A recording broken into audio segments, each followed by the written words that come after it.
Hey everyone, welcome back to Mind Maths with Amina. In today's video, I'm going to continue solving practice questions given in Mathematics 1 study guide provided by University of London for their EMFSS courses. The chapter is called Functions of Several Variables. So question number 5.4, use the technique of Lagrange multipliers to find the values of x and y which maximize the function subject to the constraint. Okay, so our objective function, we want to maximize 3 under root of x plus 4 under root of y subject to just a single constraint, which is x plus y is equals to a 100 actually. This kind of looks like a utility function and it's being maximized subject to some kind of budget constraint. Okay, anyhow, let's formulate the Lagrange. It is going to be dependent on x and y, and since we have only one constraint, so therefore just one multiplier. And we're going to write the objective function here. Remember, this is the objective. It's called the objective function, and this is called the constraint. Okay, so we're going to write the objective function first, and we want to put the constraint here. So 100 minus x minus y. Okay, so take the derivative first with respect to x and put it equals to a 0. We'll get a 3 multiplied by half. X a half minus a 1 is a minus half, and then minus lambda is equals to a 0. So we get a 3 over 2, and then basically an under root of x, which will be equals to the multiplier. So this is our equation 1. Our equation 2 is taking the derivative with respect to y and then putting it equals to a 0. And that's going to be a 4 multiplied by half, and y half minus 1 is a half, and we get a minus lambda again is equals to a 0. So we get a 2 over an under root of y is equals to the multiplier. This is equation number 2. Okay, lastly, the derivative of the Lagrange with respect to the multiplier and putting it equals to 0 is simply just going to give us the constraint again. So this is equation 3. We have to play around with equation 1 and 2 and then substitute it in equation 3 to find the final answer. Okay, so when I equate equation 1 and 2, I'll get lambda is equals to 3 over 2 under root of x is equals to a 2 over an under root of y. So we can get an x in terms of y, okay? After cross multiplying, I'll get a 3 under root of y multiplied by a 4 under root of x. Let's see if these are positive quantities or not. No, it doesn't specify that they are positive quantities. Let's take the square. We'll get a 9y is equals to a 16x. So therefore we have a y is equals to a 16 over a 9x. So this, you can call this 4, and then you can just simply put equation 4 into equation 3 to obtain the optimal value of y. So we had this equation. Oops, I didn't want to do that. I actually wanted to put it here. Okay, let's put in the value of y. We'll have a x plus 16 over 9 into an x is equals to 100. So basically a 9x plus 16x is equals to a 900. And therefore this is going to become a 25x is equals to a 900. And that gives me an x is equals to a 36. Okay. As a result, y is going to be a 16 over 9 into a 36, which gives me a 64. So yeah, those are the optimal values of x and y, which will maximize this function. Okay, good. The next question, 5.5. A firm manufactures a good from two raw materials x and y. The quantity of good x is produced from x units of x and of y units of y. This is the production function. Okay, each unit of x costs the firm's $2, and okay, so what is going to be the total cost then? The total cost is going to be $2 for producing each unit of x and $1 for producing each unit of y. They want us to minimize the cost of producing 100 units of manufactured goods. Okay, so what is we want to minimize? So let's state out the problem first. We want to minimize the cost, which is 2x plus y, subject to the constraint that the output, which was equals to an under root x plus 2 under root y whole square is, wait a minute, let's just move this, is 100. Okay, so let's formulate the Lagrange now.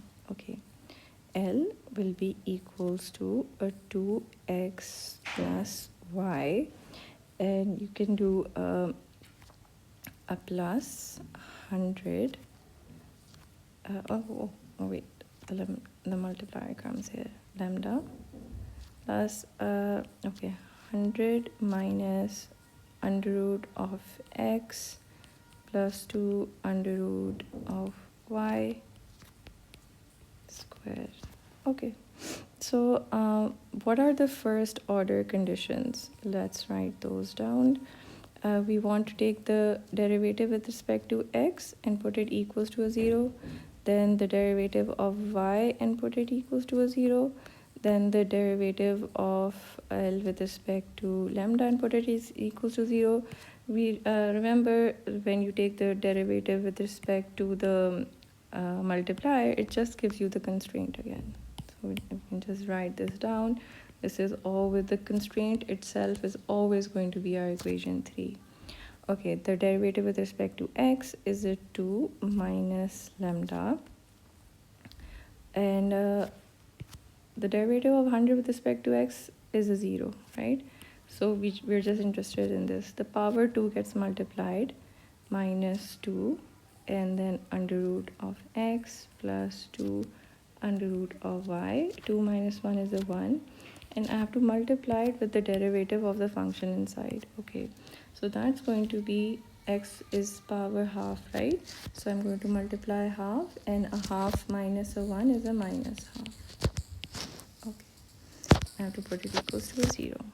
So we basically have this cancels out, and we'll have a 2 plus lambda into under root of x plus 2 under root of y over an under root of x, and we are going to put it equals to 0.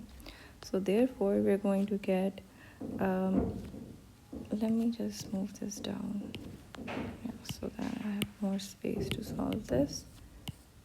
Okay, so I'll have lambda is equals to the 2 will become a minus 2 over there, and we can cross multiply it, and we'll have a under root x above, and then we'll have to divide by this, so we'll get this in the denominator. So this becomes my equation number 1.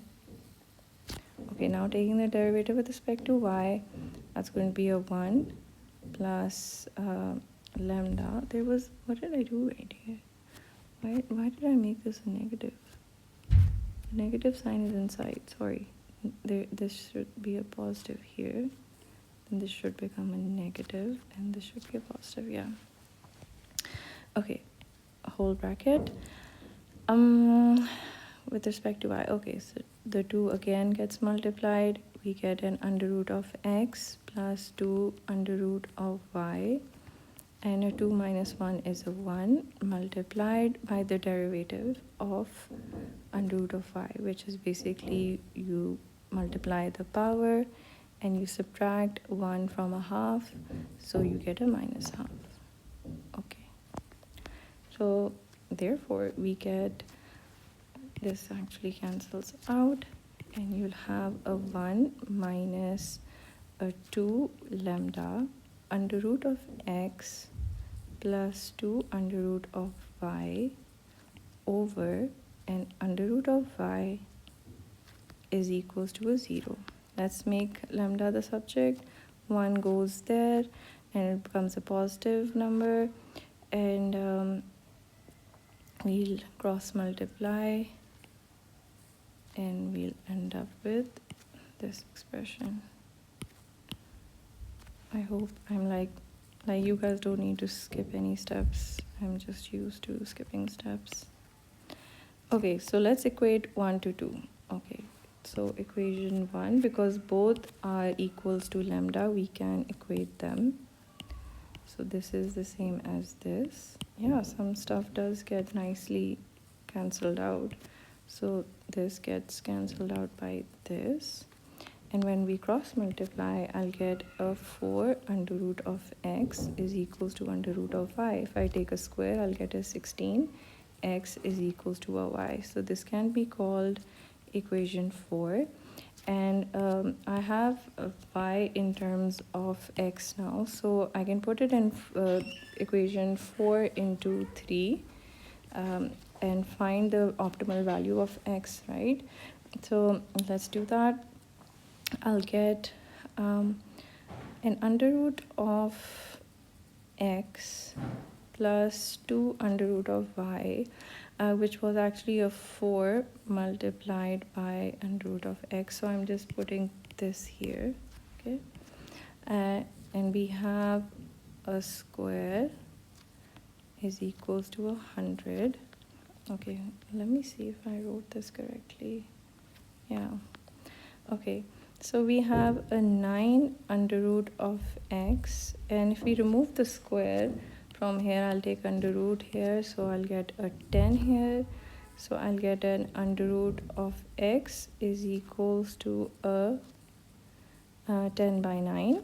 Therefore, x star is going to be 100 over 9 nines are 81. And consequently, the value of y is just going to be a 16 multiplied by x, which was 100 over an 81.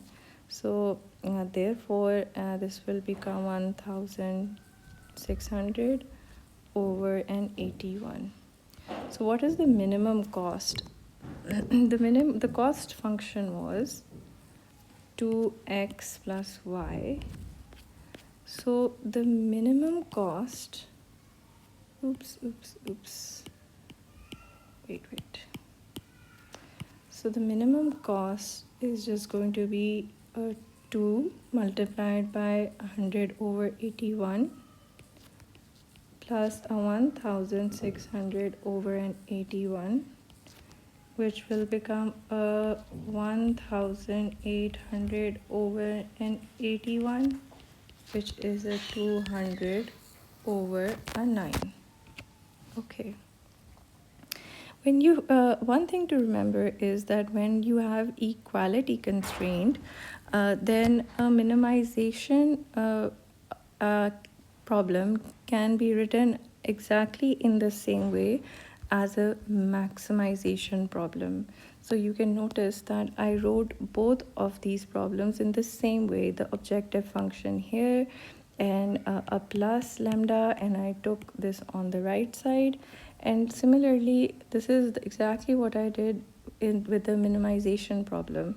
I put the objective function here, I put a plus lambda here, and I took the this over to the right side. However, when we have inequality constraints, then the Lagrange for both of these problems is written differently. I prefer to actually convert a minimization to a maximization problem and then formulating the Lagrange. But for now, for this level, it's easy to remember that a maximization and a minimization problem are written exactly in the same way.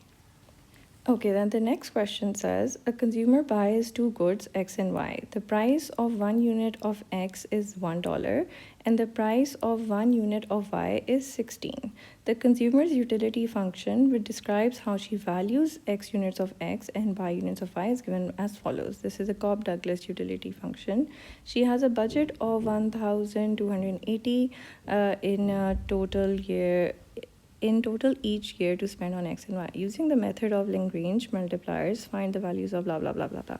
Okay, basically, let's just give ourselves a visual also. So this is the budget constraint, which is income divided by the price of X. Income here is 1,280 and the price of X is 1. And on the vertical axis we have good Y, and income is 1,280 divided by the price of Y. And here we have a utility function and it's Cobb-Douglas. So this is the utility function. The slope is px over py, so it's going to be 1 over 16. And we're basically looking for the optimal values of X and Y, which they are going to want to consume, which is X star, Y star. And this is exactly the tangency point over here, right?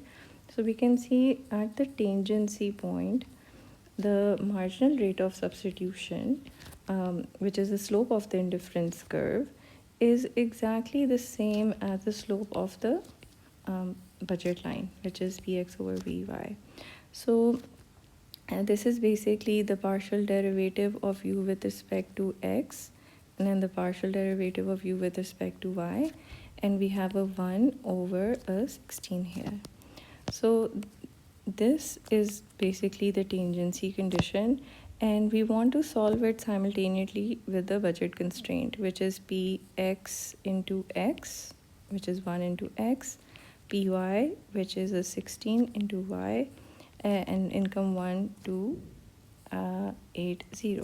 So when we solve these two simultaneously, we get the optimal bundle. However, this is the approach that we use in economics, right? So the course itself, they want us to not use the economic theory but to formulate the Lagrange. So this means that we need to first tell what the problem is. We want to maximize. The consumer wants to maximize utility, which is x power 3 over 4 and y power 1 over 4, subject to a constraint, which is the budget constraint, px into x plus py, which was 16 into y, and the budget was 1,280. So let's formulate the Lagrange, which depends on x, y, and the multiplier. We have this one multiplier, and it's going to be the objective function. We write the objective function first, and then we write the multiplier multiplied by the 1,280 minus x minus 16y. Also, by the way, it's okay if you want to write it like this as well. Like if you write it with a minus lambda, and then you write x plus 16y minus 1,280, that's completely fine as well. However, I prefer the plus lambda sign, because when you study mathematics on a higher level, especially when you're dealing with multiple inequality constraints and you want to write down the Cohen-Tucker conditions and stuff, so this way is like much easier to work with when you're working at a higher level. Okay, so we want to take the partial derivative with respect to x and put it equals to a 0. We'll multiply the power, and 3 over 4 minus the 1 is minus 1 over 4, y 1 4, and then we have a minus lambda is equals to a 0. So therefore lambda will be equals to a 3y power 1 over 4 and then x power 1 over 4. Yeah, this is going to be equation 1. Then we take the derivative with respect to y and we put it equals to a 0. We get a 1 by 4 x power 3 over 4, y power minus 3 by 4, because a 1 by 4 minus 1 is a minus 3 by 4, and then a 16 lambda is equals to a 0. Therefore we'll get lambda is equals to, let's take this on the other side and then multiply, cross multiply. You'll get a 16, no, actually basically is going to get divided.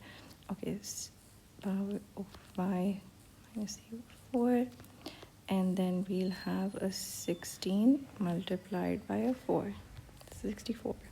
So x power 3 over 4 over a 64 and y power 3 over 4. So this is equation 2. So we want to equate these because they are both giving us the value of lambda. So when we equate these, let's see what we get. We'll get, let me see. Let's cross multiply. We'll get a 3 multiplied by 64 into y power 1 and a 4 multiplied by x into 1 by 4 plus 3 by 4 is a 4 by 4, which is power 1, right? So therefore we'll get y is equals to an x over of 48. Okay. I'm feeling exhausted. Okay. The derivative with respect to lambda, putting it equals to 0, just gives us the constraint once again. And I say this is my equation 3 and this was my equation 4. So I'm going to put 4 and 3 and find my optimal answers. So I get an x plus 16 into an x over a 48 is equals to 1280. When I made x the subject, I'll get an x star is equals to 960. And when I want to find the optimal value of y, I'm just going to plug in the optimal value of x in equation 4 and I'll obtain the answer 20. So you can also find the multiplier as well, because the multiplier is written in terms of x and y, right? And we've already found the values of x and y, so you can find the value of lambda as well, which is just a 20 over a 960 power 1 by 4. And when you simplify it, you'll get a 3 by 4 and a 48 power 1 by 4. So what this basically tells us is, the multiplier basically just tells you how the optimal value of the objective function changes when the constraint is relaxed. Okay, so for instance, let's see what it asks us. Use the Lagrange multipliers to estimate the increase in the maximum obtainable utility if the consumer's budget for the good rises to. Okay, so there's a rise in income by the change in income is 2 units. Okay, so the multiplier is just a very neat way of telling us how the maximum utility can change when the constraint is relaxed. Okay, so let's write this down. So the change in income is 2, then the utility, the maximum utility is going to change by let's see, the change is just going to be a 2 multiplied by the multiplier. So the utility will rise by 3 by 2, 48 power 1 by 4. So instead of calculating the initial utility, like solving the Lagrange and finding the initial utility by, for instance, in this case, initial utility is going to be, it was x power 3 by 4 and y power 1 by 4. And so instead of solving all of this again to find the optimal utility when the constraint is relaxed, and then finding the change in the optimal utility, which is just u1 star minus u naught star, what they're telling you is that a better way of doing it is just multiply the change in the constraint into the multiplier, and you'll get your answer. I think this is enough for today. I hope this lesson was beneficial to you, and I'll catch you in the next one. Be kind to yourself and be kind to others around you, and have a nice day. Take care.